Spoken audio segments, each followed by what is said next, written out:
দেখুন, আজ আমি একটা স্পিকার রিপেয়ার করে দেখাবো হোম থিয়েটারের। তো হোম থিয়েটারটা সন্তোষ কোম্পানির আছে। এটা কোনো কারণে ইঁদুর চলে যাওয়ার জন্যে এর যে কাপড়টি আছে এটি কেটে দিয়েছে। তো আমি পুরো স্পিকারটা রিপেয়ার না করেই অলরেডি আমি শুধুমাত্র কাপড়টি রিপেয়ার করেই স্পিকারটি আমি আগের মতো আরও ঠিক করে নিতে পারবো। তো কিভাবে করি দেখুন আপনারা।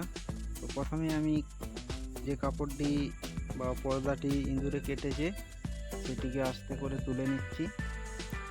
তো এখানে আমি কয়েল প্রাইডা কিছুই চেঞ্জ করব না, শুধুমাত্র এই কাপড়টিই করব। সেহেতু এখানে খুব ধীর গতিতে তুলতে হবে যাতে না কয়েলের তারগুলি কেটে যায়। আমি যেভাবে করলাম দেখতেই পাচ্ছেন। তো এখানে আমার অলরেডি যে কয়েলের তার সেটি অক্ষত অবস্থায় আছে। তো এরপর আমি যে নতুন কাপড়টি আছে সেইটি লাগিয়ে নেব বন্ডরাইট দিয়ে। তো দেখুন, আমি বন্ডরাইট অলরেডি নিয়ে নিয়েছি। তো এটিকে সম পরিমাণ নিতে হবে এবং ভালো করে লাগিয়ে নিতে হবে। আমি বন্ডরাইট নিয়ে নিচ্ছি। তো যে সমস্ত বন্ধু আমার চ্যানেলটি সাবস্ক্রাইব করেননি অতি অবশ্যই করে নেবেন। আর সকলকে শারদীয়া প্রীতি শুভেচ্ছা রইল। সকলেই পুজোতে ভালো আনন্দ করুন। আর এরকম নতুন নতুন ভিডিও পাওয়ার জন্য অবশ্যই চ্যানেলটি দেখতে থাকুন। প্রতিদিন আমি নতুন ভিডিও আপলোড করতে থাকি। তো এখানে আমি সম পরিমাণ বন্ডরাইট নিয়ে নিয়েছি। তো সেটিকে ভালো করে মিক্সড করে নিচ্ছি। এরপর আমি বন্ডরাইটটি কয়েলের চারপাশে ভালো করে লাগিয়ে নিচ্ছি। সরু কাঠি বা কোনো রকম চিমটি দ্বারা এটা লাগিয়ে নেবেন ভালোভাবে, কোথাও যেমন না বাদ থাকে। তো এখানে দেখুন, অন্য আঠা ইউজ করা যেতে পারে। তো ওই বন্ডরাইট কোয়ালিটির আঠা হতে হবে, নচেত হবে না। এখানে ডেনড্রাইট বা অন্য নরম আঠা ইউজ করা যাবে না। তো দেখুন, চার পাঁচটা আমি ভালো করে লাগিয়ে নিচ্ছি আঠাটি।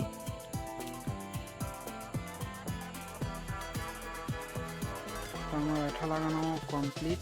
এরপর আমি খুব ধীর গতিতে পর্দাটি বসিয়ে নিচ্ছি কয়েলের উপরে। তো দেখবেন, এটা যেহেতু আমি বসাচ্ছি কয়েলটি, তো এখানে একটা চিমটি দ্বারা আপনারা ভালো করে বসিয়ে নেবেন আমি যেভাবে বসাচ্ছি। তো দেখুন, আমার অলরেডি পর্দাটি বসানো হয়ে গেছে। তো এরপর পর্দার চারপাশটি ভালোভাবে আঠা দিতে হবে আরও আমি বন্ডরাইট নিয়ে নিলাম সম পরিমাণ। এরপর ভালোভাবে মিক্স করে নিচ্ছি।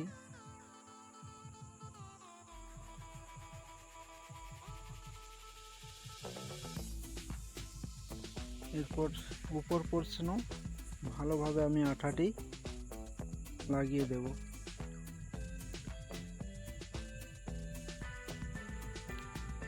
চার সাইডটি ভালো করে লাগিয়ে নেব যাতে কোনো রকম ফাঁক না থাকে বা কোনো রকম গ্যাপ না থাকে।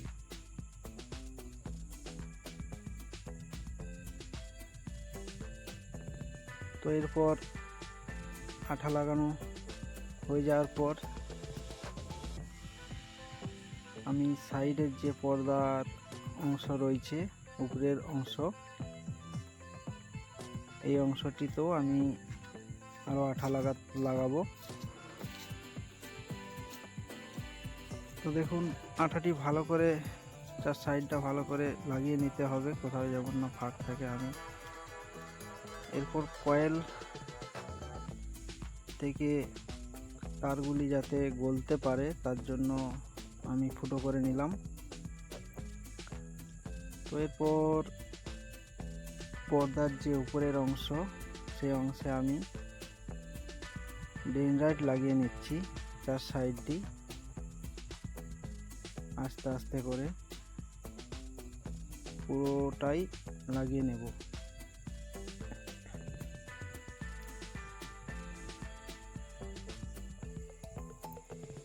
এরপর ভালো করে চেপে চেপে বসিয়ে নিতে হবে আঠাটি।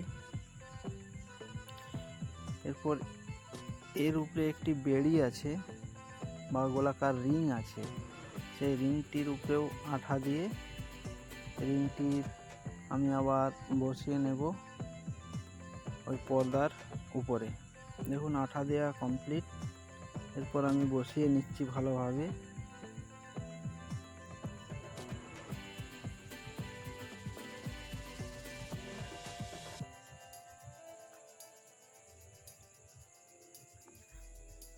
ধীর গতিতে করবেন আপনারা, কোনো তাড়াহুড়া করা যাবে না। তো দেখুন এরপর আমি অলরেডি নাট এঁটে নিচ্ছি।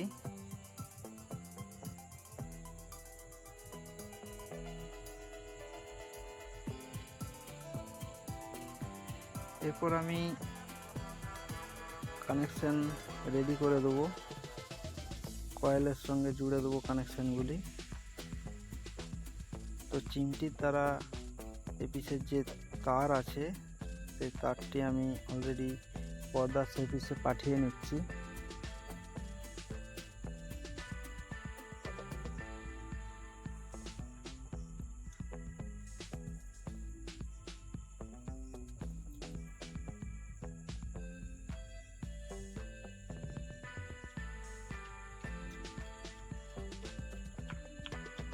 তো আমার তারগুলি অলরেডি এপিসে বেরিয়ে চলে এসেছে। এবার আমি সোল্ডার দ্বারা এটিকে সোল্ডারিং করে নেব ভালোভাবে।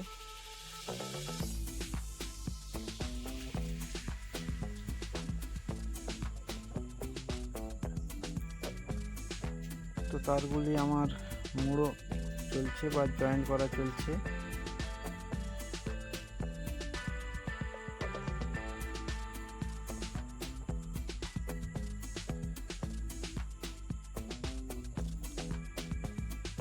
ধীরে সুস্থে আপনারা ভালোভাবে করবেন, নাহলে তার কেটে যাওয়ার সম্ভাবনা থাকে। পেস্ট লাগিয়ে নিলাম। এরপর সোল্ডার দিয়ে আমি ওটি সোল্ডারিং করে নিচ্ছি।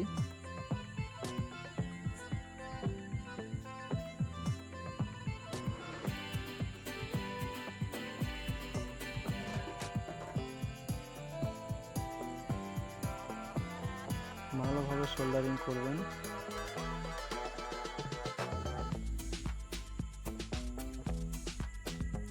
আমার সোল্ডারিং এর কাজ কমপ্লিট হয়ে গেল।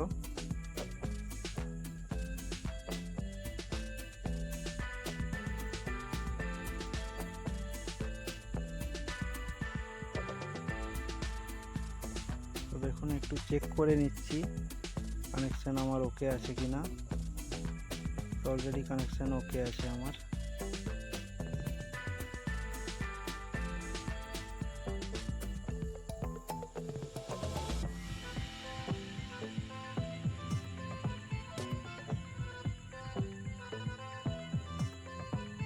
এরপর ক্যাপটি বসিয়ে নেব আঠার দ্বারা।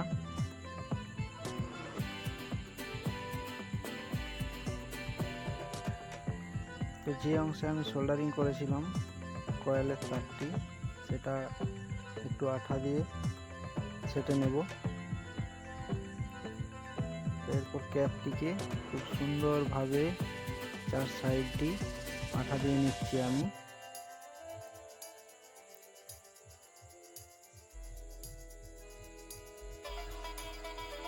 তো এবার আমি স্পিকারের মাঝখানে বসিয়ে দেব।